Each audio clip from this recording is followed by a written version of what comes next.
Hey everybody, welcome back for another video. Today, we're going to be talking about multiple resets at a single location because most of the sites that I look at typically only feature evidence of one destructive event, but I think that the site we're going to be looking at today features multiple events or evidence thereof. So let's look into it. Now, the name of this old city is called Olde Dongala, and it's in present-day Sudan. And actually, relatively recently, a massive cathedral was found from this forgotten Nubian kingdom. And we're told that this city, Olde Dongala, which as mentioned is located in modern Sudan, it was the capital of this ancient Nubian kingdom called Makuria, which flourished from the 6th to the 14th centuries. So it is my belief that what caused this destruction of this site was this massive apocalyptic event that I believe also took out what we call the Roman Empire. But in addition to that cathedral that was found, there's also this church called the Church of the Granite Columns. And here's an image of that church, which we're told was established in the 7th century. But again, I think the reason why a lot of these sites are buried and destroyed is because of this event, which actually I think may have affected other dynasties and empires as well. Getting back to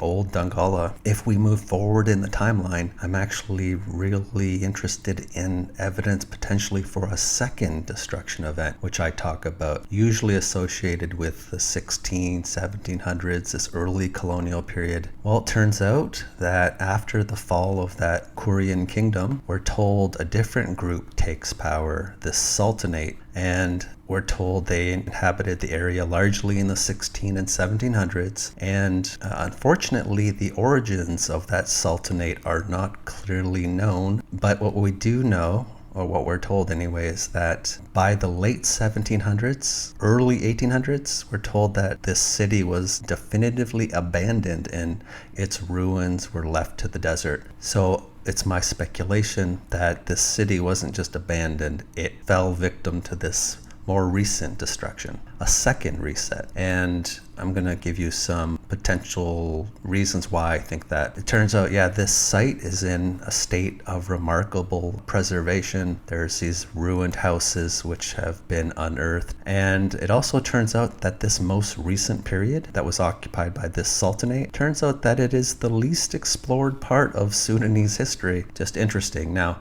what shows up at Olde Dongala and this more recent period, when they started doing their archaeological excavations, sure enough, more smoking pipes. You've probably heard me talking about this at a lot of these other sites in Europe, North America, Australia. These smoking pipes, tobacco clay pipes usually, they show up constantly, and there's no dates on these things. There's no real definitive dating system. A lot of the dating systems that came out in the 1960s, they've had to sort of revise, so it's not a settled science by any means. So I think these artifacts are actually older than we're being told, but sure enough, they're finding them at this site as well, which is a big indicator for me. But they're in a different style as well, which is usually referred to as like a Turkish style or Oriental. So if you're looking in most of Western Europe or North America, for instance, the tobacco clay pipes look a lot different than this, but it's just a different style. But again, just the appearance of these on site is another indicator that we're looking at the remnants of a destruction, in my opinion. And what I just wanted to point out is this just reminded me, these types of pipes, they found some of them underneath Moscow during road renovations in Moscow.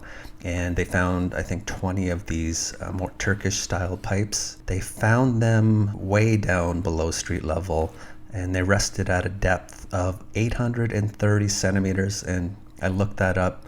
It's approximately 27 feet below grade. So they were, more than 2 stories beneath street level. So quite a distance down. So I think that is a big indicator. And in addition, they've also found more of this glazed pottery, which some of it dates, they think, to the Ming dynasty, which would put it, closer to the 1600s. That has shown up here, or at least I think they said it appears it's imitations of this pottery from the Ming Dynasty. That's a big indicator for me as well, because if you look, I've talked about this, underneath the Forbidden City in China, they found buried underneath it remnants of a palace from the Ming Dynasty as well as more pottery. So I think that this destructive event, the more recent one, in China, I think it's represented largely in the Ming Dynasty. Getting back to Old Dongala, this was an interesting point as well. We're told that the last residents of this city, they left their belongings and furniture behind because it would bring bad luck to take them to the new houses. And this is why much of the house furniture still remains in the old houses. Now, I'm just going to propose that this is an explanation to explain away why all this stuff was left behind. I think it's because there was some sort of event and it's not in our history books. But I think this is evidence potentially for two destructive events at this one location, which I find really interesting. And just briefly want to touch upon these horses, because it turns out that at this site of Old Dongala, they've actually, during their excavations near some of these residences, their excavations have revealed the presence of horses.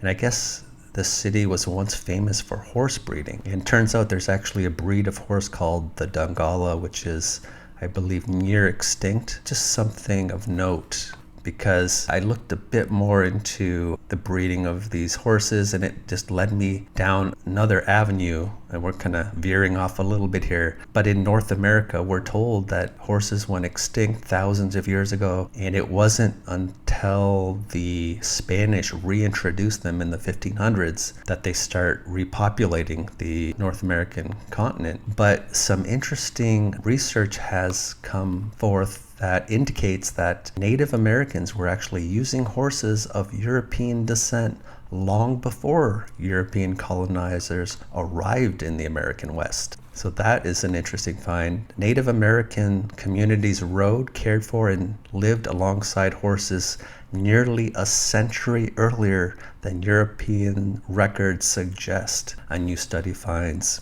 So there's evidence that these horses, especially in the American West, had been there way before any Europeans showed up. So I thought that was an interesting study. And another tidbit is that they found during the study, researchers found that the horses in the American West were more closely related to horses from South America than to horses from the East Coast. This suggests that the horses in the West arrived there from South America, and that they did so before the Spanish arrived in North America. So just another interesting tidbit, maybe another loose end of the whole North American story with regards to horses as well. Just something I wanted to mention here at the end. But I think that's about all I have for you today. I just wanted to touch upon this old city of Dongala and these two resets, I believe, that have occurred in this area, and as well as just mentioning horses in North America at the end here. So I think that's about all I got for you for today. I do want to give a big shout out to my channel members. Thank you for all your help and support. It's greatly appreciated, as well as my patrons. I really appreciate all that you do, and thank you very much. So with that being said, until next time, take care. Bye.